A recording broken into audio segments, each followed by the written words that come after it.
Ganun ba talaga yun? Kapag wala kang pera, wala ka ring kaibigan. O friends? Hmm.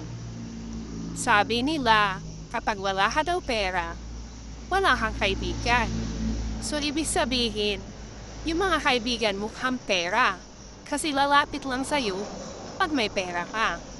Oo, hindi naman siguro totoo yun. Hahaha, nila yun. Kasi ako wala naman pera. Pero sobra-sobra naman ang kaibigan ko. Kaya hindi totoo na kapag wala kang pera, wala kang kaibigan. Iwag nating lahatin.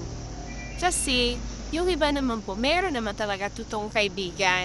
Hindi nga lang halata. At hindi nga lang sila nagpapakita. Yan ba kailangan mong problemahin? Simple lang gawin mo. Magpanggap ka. Mag-recruit ka. Magkunyari ka maraming pera ka. Para marami siyang kaibigan. O, diba? Napakasimple lang